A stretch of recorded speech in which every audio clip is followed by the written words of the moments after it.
bila kuuliza na kuangalia na kupekua kujua ni sahihi au sio sahihi.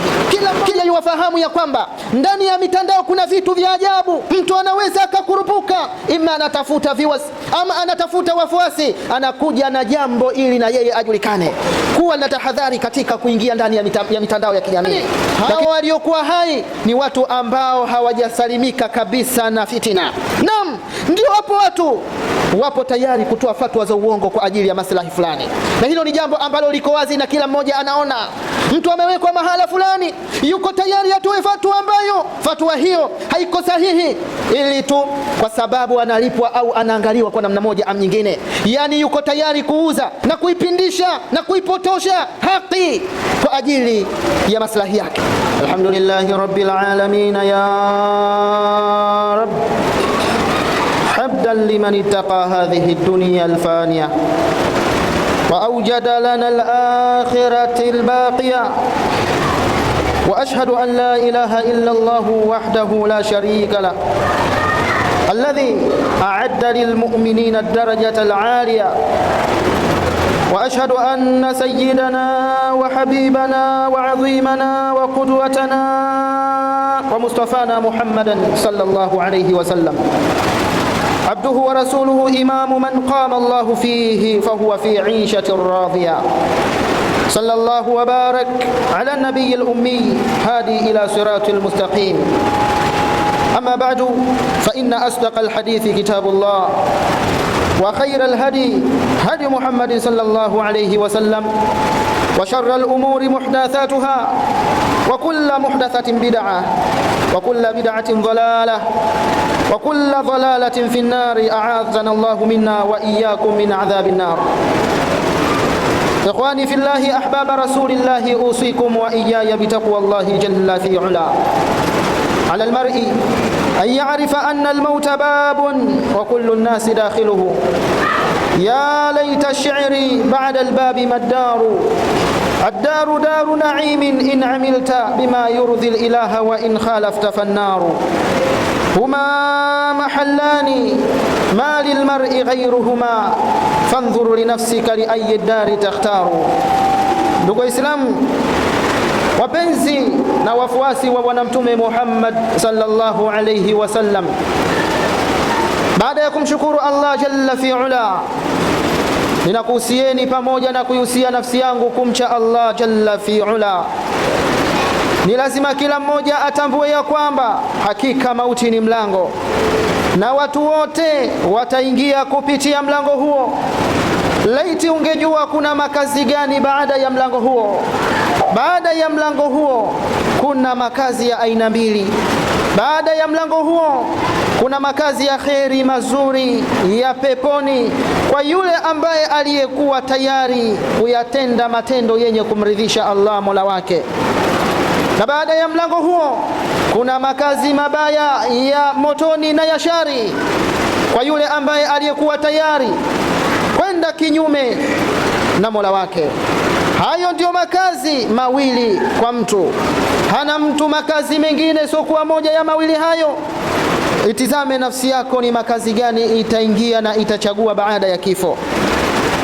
Ndugu Waislamu, hakika maudhui ya hutuba yetu ya leo, kichwa chake cha habari kinatuambia fatwa nyingi za mitandaoni na athari na uhatari wa kuchukua dini kwa kila anayezungumza. Fatawa al-internet wa khataru al-akhdhi an kulli mutakallimin, uhatari wa kuchukua baadhi ya fatwa na kufuata fatwa za mitandaoni na ubaya wake na mafikio yake. Ndugu Waislamu, fatwa nyingi sasa hivi au fatwa sasa hivi zimekuwa nyingi mitandaoni. Kila mtu sasa hivi amekuwa shekhe mitandaoni. Mtu amekurupuka huko usiku, ameota na ameoteshwa na majini na maruhani yake kichwani. Akiamka asubuhi tayari kashakuwa shekhe, anatafuta kamera ilipo, anajipiga picha na kujirekodi, kisha baada ya hapo anajiposti na kujitupa mtandaoni, huku akiwa anatoa fatwa na yeye tayari kashakuwa shekhe. Ndugu Waislamu, mambo ya fatwa katika dini wachiwe mashekhe na wana wa vyuoni. Naam, la sivyo unapotosha na kupoteza watu kwa kuingia katika bahari isiyokuwa yako. Hivyo kama wewe ni mchezaji, ni mtu wa michezo, endelea na michezo yako. Kama wewe ni tabibu mitandaoni, basi endelea na utabibu wako tu. Kama wewe ni mhubiri wa kawaida, basi endelea na uhubiri wako. Kwa nini? Kwa sababu utakapokuwa ni mwenye kuingia katika mambo ya kiilmu ambayo huna ujuzi nayo, ambayo huna elimu nayo, inaweza kukupelekea pabaya na kuharibu dini kwa ujinga usio na maana. Ndugu Waislamu, mimi kama mimi siko hapa na sitaki kuingia katika kutoa fatwa juu ya jambo fulani. Hayo ninawaachia mashekhe na wana wa vyuoni, isipokuwa kitu ambacho inatakiwa na inapaswa tukifahamu, kuna mambo mbalimbali ya ikhtilafu kwa wana wa zuoni wa Kiislamu ndani ya fiqhi za Kiislamu, na kila mwana wa chuoni ameelezea jambo ambalo lina ikhtilafu. Jambo hilo amelielezea kwa namna ya alivyoona na alivyopokea kutoka katika sunna za Bwana Mtume Muhammad sallallahu alayhi wasallam. Hivyo bila ya kuyajua hayo na usipoyafahamu hayo, unaweza ukakurupuka na ukaleta tafulani katika dini. Ikhwata al-islami wal iman, khataru talaqi min al-internet duna tathabbut, wa hatari wa kupokea fatwa mitandaoni pasi na kuzichukulia uthabiti na kuzithibitisha. Ndugu Waislamu, ndani ya Qur'ani tukufu Allah subhanahu wa ta'ala anatuelezea katika surati Nahli aya nambari 43. Allah anasema, fasalu ahla dhikri in kuntum la ta'lamun, waulizeni watu wa ilmu ikiwa nyinyi hamjui. Ndugu Waislamu, sikiliza, Allah jalla jalalu maelezo haya hakusema waulizeni watu wa internet, waulizeni watu wa Facebook, waulizeni watu wa WhatsApp, waulizeni watu wa TikTok au waulizeni watu wa Instagram, bali amesema waulizeni watu wa ilmu. Leo mtu anafungua account, ana kamera iliyokuwa nzuri, ana sauti iliyokuwa nzuri, amevaa kiremba na kanzu, kisha anaanza kutoa fatwa katika dini ya Allah pasi na ilmu ya kutosha. Na watu wengi wameacha kuchukua na kuwauliza wana wazuoni wakubwa, na wanaanza kuchukua dini yao kwa kila anayeposti video mtandaoni. Ndugu Islam, al-ilmu dinu, ilmu ndiyo dini. Ndugu zangu, hayo ameyazungumza mwana wa chuoni Muhammad ibn Sirin rahimahullahu alayhi. Anasema, inna hadha al-ilma dinun fandhuru amman ta'khudhuna dinakum, hakika jamani, hii ilmu ndiyo dini. Ilmu ndiyo dini.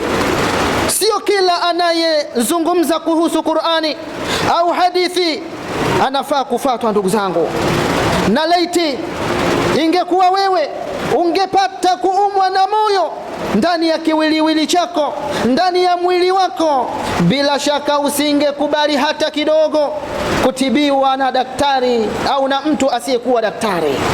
Hivyo hivyo, kwa nini ukubali dini yako ufundishwe na mtu asiyejua ilmu yake? Ikhwata al-islami wal iman, hadha min alamati saa, hadha min alamati akhir zaman. هذا قول النبي صلى الله عليه وسلم الذي صححه الإمام بخاري ومسلم في صحيحه، أن النبي صلى الله عليه وسلم قال: إن الله لا يقبض العلم انتزاعا ينتزعه من الناس ولكن يقبض العلم بقبض العلماء. Ndugu Islam, hii ni dalili ya zama za mwisho, hii ni dalili ya kiyama, na ni maneno na ni maelezo aliyoeleza Bwana Mtume Muhammad sallallahu alayhi wasallam katika hadithi iliyo sahihi ambayo amethibitisha al-Imam Bukhari na Muslim, Mtume sallallahu alayhi wasallam anasema, hakika Allah haitoi ilmu kutoka na kuinyakua katika vifua vya watu. Mtu ameamka asubuhi anajikuta ilmu hana, mtu mara anajikuta amesahau kila kitu. Allah hainyakui na haiondoshi ilmu kutoka katika vifua vya watu kwa namna hiyo. Anaitoa vipi sasa? Allah anasema, Mtume anasema, walakin yaqbidhu alilma biqabdhi alulama. Allah jalla jalalu anaiondoa ilmu kwa kuwachukua wana wazuoni. Sikilize, Bwana Mtume sallallahu alayhi wasallam anasema, ameeleza ya kuwa baada ya wana wazuoni kupungua, wasiokuwa na ilmu kuwa viongozi wao wa dini. Naam, na hivyo ndivyo ilivyo ndugu zangu. Sasa watawauliza maswali ya kisheria na watawauliza maswali ambayo katika dini, hapo ndipo watatoa fatwa bila ya ilmu. Watajipoteza wao wenyewe na watawapoteza wengine, na hii tunashuhudia ndugu zangu majambo haya. Naam, unamkuta mtu anaulizwa jambo, ni jambo ambalo limekuja katika dini kwa munasaba wa ikhtilafu za wana wazuoni. Yeye akija anatoa fatwa ya upande mmoja, ima kwa kuwa yeye ni mshabiki katika jambo hilo, na upande wa pili au rai ya pili au maelezo ya pili ya mwanachuoni mwingine hayaoni, hayapendi, basi hapo ndio atatoa fatwa. Lakini katika fatwa hiyo na anatia msisitizo wa hali ya juu, ikiwa pengine anaona wengine wanaofuata fatwa na rai fulani wamepotea na wamepotoka. Na hivyo ndivyo ilivyo ndugu zangu. Mambo ya ikhtilafu yapo, lakini unamkuta mtu amebezi katika jambo, kisha baada ya hapo mwingine anapindukia na kupituka kabisa, anawatoa wengine katika Uislamu kwa sababu ya rai. Aqulu ma tasma'un fastaghfirullah innahu huwal ghafurur rahim wa huwal barrul karim. Wassalatu wassalamu ala ashrafil anbiya'i wa imamil mursalin sayyidina Muhammadin sallallahu alayhi wa sallam wa ala alihi wa sahabatihi ajma'in. Wa ba'du, ikhwani fillahi, usikum marratan thaniya wa usi nafsi bil muqassirati fi taqwallahi jalla jalalu. Ndugu Waislamu, ninarudi kwenu kwa mara ya pili kupata kukuhusieni na kuihusia nafsi yangu yenye mapungufu chungu nzima kunako kuitekeleza amri ya Mola wangu, na ninamwomba Allah jalla jalalu sote atupambe kwa uchamungu wa hali ya juu. Ninamwomba Allah atuhifadhi nyuma yetu, mbele yetu, kuliani kwetu, kushotoni kwetu, juu yetu na hata mpaka chini ya nyayo zetu, kwani yeye Allah jalla jalalu ni mweza juu ya kila kitu.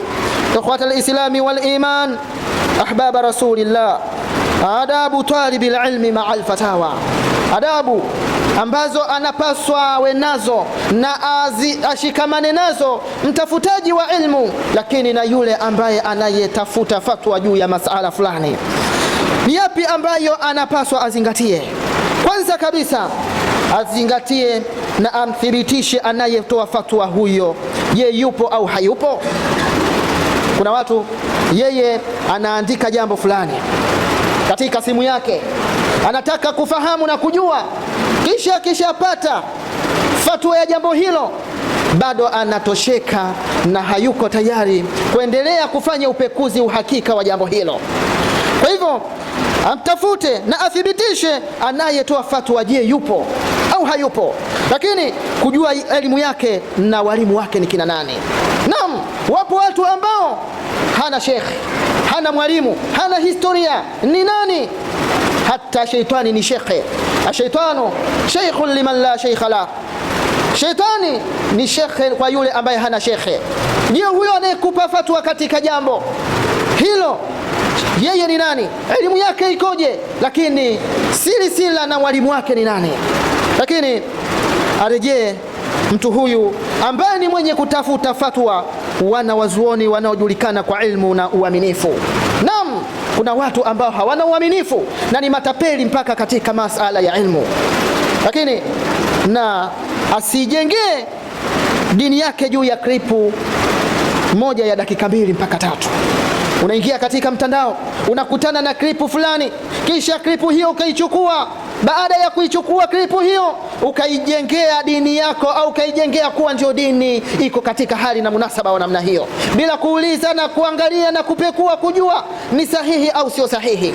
Kila mmoja yuwafahamu ya kwamba ndani ya mitandao kuna vitu vya ajabu. Mtu anaweza akakurupuka, ima anatafuta viewers ama anatafuta wafuasi, anakuja na jambo ili na yeye ajulikane. Sasa unapokuwa unatafuta masala ya kisheria katika dini yako, ikiwa kweli wewe unahitaji kujua masala ya dini yako, kuwa na tahadhari katika kuingia ndani ya mitandao ya kijamii. Lakini ewe mtafutaji wa fatwa na masala dhidi ya dini yako, muombe sana Allah jalla jalaluhu akuonyeshe haki ilipo. Ndugu Islam, Abdullah ibn Mas'ud, moja katika masahaba wa bwana Mtume Muhammad sallallahu alayhi wasallam, anasema ya kuwa anayetaka kufuata mifano basi afuate mfano wa watu waliotangulia. Kwa sababu gani? Hao waliokuwa hai ni watu ambao hawajasalimika kabisa na fitina. Naam, ndio hapo watu wapo tayari kutoa fatwa za uongo kwa ajili ya maslahi fulani, na hilo ni jambo ambalo liko wazi na kila mmoja anaona. Mtu amewekwa mahala fulani, yuko tayari atoe fatwa ambayo fatwa hiyo haiko sahihi, ili tu kwa sababu analipwa au anaangaliwa kwa namna moja au nyingine. Yani yuko tayari kuuza dini ya Allah subhanahu wa ta'ala na kuipindisha na kuipotosha haki kwa ajili ya maslahi yake, kwa ajili ya maslahi yake. Lakini akasema wasbir nafsaka ala sunna waqif haithu waqafa alqaum, ilazimishe nafsi yako kushikamana na sunna za bwana Mtume Muhammad sallallahu alayhi wasallam, na usimame muislamu wewe pale ambapo waliposimama wema waliotangulia. Ndugu Islam, wito wangu kwenu, mitandao ni neema kubwa ikiwa itatumika vizuri, lakini mitandao inaweza kuwa mlango wa upotevu ikiwa tutachukua dini kwa kila anayezungumza mitandaoni. Ndugu Islam, wapo baadhi ya watu leo katika mitandao hii ya kijamii anasimama na anazungumza wazi wazi kabisa, anakuambia hakuna adhabu za kaburini. Naam, yupo mtu anathubutu kuzungumza na ni shekhi, akiwa anaonekana anatoa aya, akiwa anaonekana anazungumza hadithi, akiwa anaonekana anazungumza kauli za wana wa vyuoni, baadhi ya kauli za wana wa vyuoni, lakini anasimama anakuja na msimamo wake, anakuambia hakuna adhabu za kaburini. Wapo watu wa namna hiyo. Usihadaike na usomaji wa Qur'ani wa mtu. Wapo makafiri ambao pia kadhalika wasiokuwa Waislamu ana uwezo wa kuisoma vizuri kabisa Qur'ani. Ukihadaika na hilo, ndugu yangu, hakika utakuwa ni mwenye kupotoka upotevu uliokuwa mbaya kabisa.